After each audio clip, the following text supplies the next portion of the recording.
కూకట్పల్లి నియోజకవర్గం నల్ల చెరువు బఫర్ జోన్ లో ఉన్నటువంటి బుచ్చమ్మ గారు ఈ హైడ్రా అధికారుల వేధింపులు భరించలేక ఎప్పుడు తన ఇల్లు కూలగొట్టారనేటువంటి ఒక ఆందోళనతో నిన్న ఆత్మహత్య చేసుకోవడం జరిగింది.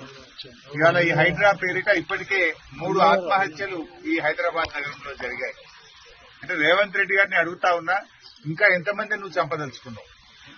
ఇది బుచ్చమ్మ ఆత్మహత్య కాదు, రేవంత్ రెడ్డి ప్రభుత్వం చేసిన హత్య. నీ యొక్క తప్పిదాల వల్ల, నీ యొక్క చర్యల వల్ల ఇవాళ వీళ్ళందరూ కూడా ఆత్మహత్యలకు పాల్పడతా ఉన్నారు. దేనికోసం నువ్వు చేస్తా ఉన్నావు? ఇంకా ఎంతమందిని పొట్టన పెట్టుకోదలుచుకున్నావు? ఎన్ని సమస్యలున్నాయి ఈ రోజు రాష్ట్రంలో? ఇప్పుడే గాంధీ ఆసుపత్రిలో మేము మా ఎమ్మెల్యే గారు రావడం లేట్ అయితే అక్కడ నిలబడి చూస్తా ఉంటే మెడికల్ షాప్ దగ్గర లైన్లలో నిలబడి మందులు కొనుక్కుంటున్నారు. అంటే గాంధీ లాంటి ఆసుపత్రిలో కనీసం పేద ప్రజలకు మందులు లేవు. పారాసిటమాల్ గాని, కడుపులో గ్యాస్ వస్తే ఇవ్వాల్సినటువంటి మందులు గాని, సిరప్లు గాని, చిన్న చిన్న మందులు కూడా లేక అన్ని బయటకు రాస్తుంటే మెడికల్ షాపుల్లో మందులు కొనుక్కుంటున్నారు. అంటే ప్రభుత్వ ఆసుపత్రుల్ని నిర్వీర్యం చేసిండు రేవంత్ రెడ్డి గారు. గవర్నమెంట్ హాస్టళ్లు, స్కూళ్లలో పిల్లలకు పురుగులు అన్నం పెడితే, నీళ్ల చారు పెడితే తినలేక స్కూల్ పిల్లలు రోడ్ల మీదకి వస్తున్నటువంటి తదితర వ్యాధులతో లక్షలాది మంది ప్రజలు బాధపడుతున్నారు. ఆ పనుల మీద రివ్యూ చేయవా అంటే కూల్చే పని మీద పడ్డడినా. నువ్వు కట్టే పని చేయి, హైదరాబాద్ నిలబెట్టే ప్రయత్నం చేయి, కానీ ఈ పిచ్చి ప్రయత్నాలు మానుకో, కూల్చివేతలు మానుకో, పేద ప్రజల ఉసురు పోసుకోవద్దని రేవంత్ రెడ్డి ప్రభుత్వాన్ని హెచ్చరిస్తున్నాం. వెంటనే అన్ని పార్టీల అఖిలపక్ష సమావేశాన్ని పిలవండి. హైదరాబాద్ జీహెచ్ఎంసీ పరిధిలో ఎమ్మెల్యేలతో సమావేశం పెట్టండి. వాళ్ళందరి అభిప్రాయాలు తీసుకోండి. ఎవరిచ్చిన అనుమతులు? నీ కాంగ్రెస్ ప్రభుత్వ హయాంలో, గత తెలుగుదేశం ప్రభుత్వ హయాంలోనే వాళ్ళ ప్లాట్లు రిజిస్ట్రేషన్లు అయినాయి. వాళ్లకు గ్రామ పంచాయతీలు, మున్సిపాలిటీలు పర్మిషన్లు ఇచ్చిండ్రు. వాళ్లకు నల్ల బిల్లు కడుతున్నారు, కరెంటు బిల్లు కడుతున్నారు, మున్సిపల్ ట్యాక్స్ కడుతున్నారు. కొన్ని సంవత్సరాల నుంచి వాళ్ళు అక్కడ జీవిస్తా ఉన్నారు. 30 ఏళ్లు 40 ఏళ్ల నుంచి జీవిస్తా ఉంటే నువ్వు నేలమట్టం చేసే అధికారం నీకు ఎవరిచ్చాడు అని మేము అడుగుతా ఉన్నాం. మూసీ సుందరీకరణ పేరిట వేల మంది ప్రజలను నిరాశ్రయం చేసే ప్రయత్నం చేస్తున్నావు. 2013 భూసేకరణ చట్టం ప్రకారంగా ఎవరైనా పేదలను, నిర్వాసితులను వాళ్ళ ఇండ్లు తీసుకోవాలంటే వాళ్లకు ఇంటికి నష్టపరిహారం ఇవ్వాలి, వాళ్ళకు కొత్తగా డబుల్ బెడ్రూమ్ ఇల్లు కట్టియాలి, జీవనోపాధి కింద 5 లక్షల రూపాయలు ఇవ్వాలని నీ కాంగ్రెస్ ప్రభుత్వం 2013 చట్టం చెప్తా ఉన్నది.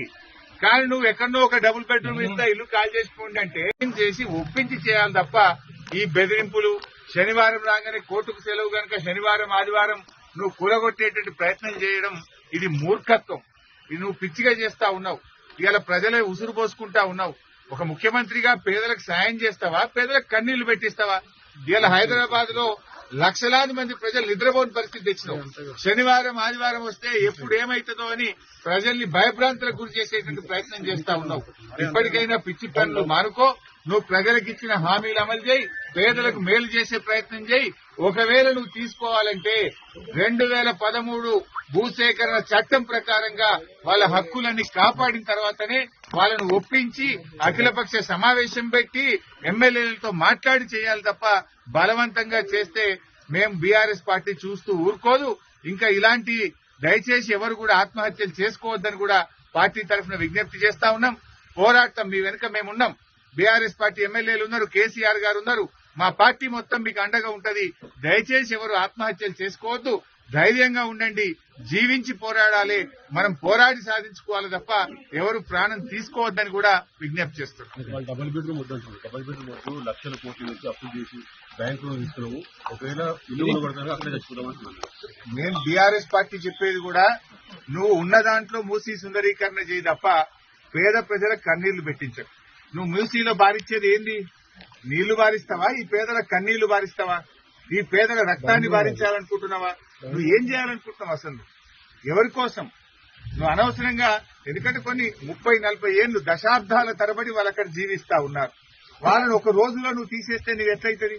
పొద్దున్న లేస్తే వాళ్ళ పిల్లలు ఆడ చదువుకుంటారు, వాళ్ళ కుటుంబం భార్య ఒక దగ్గర పనిచేస్తుంది, భర్త ఒక దగ్గర పనిచేస్తుంది. నువ్వెక్కడనో డబుల్ బెడ్రూమ్ ఇచ్చి పొమ్మంటే ఆడ పని దొరుకుతుందా? పిల్లలేం కావాలి, పనేం కావాలి, ఉపాధి ఏం కావాలి, బతుకు తెరువు ఏం కావాలి? ఇది ఒక మూర్ఖుల తుగ్లక్ చర్య. రేవంత్ రెడ్డి చేస్తున్న ఒక తుగ్లక్ పని. అనాలోచితంగా ప్రజల వేధింపులకు గురి చేస్తూ ఇవాళ రుక్కమ్మ హత్యకు, బుచ్చమ్మ హత్యకు రేవంత్ రెడ్డే కారణం. ఇవాళ నిజంగా పోలీసులు ఇలా హైడ్రా మీద పోలీస్ కేసు నమోదు చేయాలి. ఇవాళ రంగనాథ్ పేదోళ్ళనేమో రాత్రి పోయి కూలగొట్టుండు. మరి రేవంత్ రెడ్డి తమ్ముడు బడా పెద్దవాళ్లకుంటే నెల రోజులు నోటీస్ ఇచ్చినావు కదా, నెల రోజులు నోటీస్ ప్రభుత్వ ప్లీడరే గవర్నమెంట్ ప్లీడర్ పోయి హైకోర్టులో ఏం చెప్పిండు, మేము ఇప్పుడేం కూలగొట్టాం, మొత్తం ఎఫ్టీఎల్ నిర్ధారణ అయినాకనే కూలగొట్టామని రేవంత్ రెడ్డి పిటిషన్ వేయించిండు తమ్ముని విషయంలో. మరి పేదోళ్లకు ఎందుకో చెప్పవు, పేదోళ్లకు ఎందుకో ఎఫ్టీఎల్ నిర్ధారణ చేయవు, పేదోళ్లకు ఎందుకో నోటీస్ ఇయ్యవు. పేదోళ్లకో న్యాయం, పెద్దోళ్లకో న్యాయమా? పేదలకేమో రాత్రి కూలగొడుతున్నావు, ఏ నోటీసు లేదు. కానీ రేవంత్ రెడ్డి తమ్మునికి బడా బాబులకు నోటీసులు ఇచ్చి స్టేలు తెచ్చుకోమని ప్రభుత్వమే కోర్టులో అఫిడవిట్ వేసింది. ఏమనేసింది, మేము కూలగొట్టాం, మొత్తం ఎఫ్టీఎల్ నిర్ధారించిన తర్వాతనే కూలగొట్టాం అంటే అప్పటిదాకా స్టే అని హైకోర్టు ఇచ్చింది. మరి అన్ని చెరువులకు కూడా ఎఫ్టీఎల్ నిర్ధారణ చేయాలి కదా. మరి గతంలో ఎవరెవరైతే వీడికి పర్మిషన్లు ఇచ్చిండ్రో దాని మీద చర్య తీసుకోవాలి కదా. ఇప్పటికైనా ఈ పిచ్చి ప్రయత్నాలు మానుకోవాలని హితవు పలుకుతాం.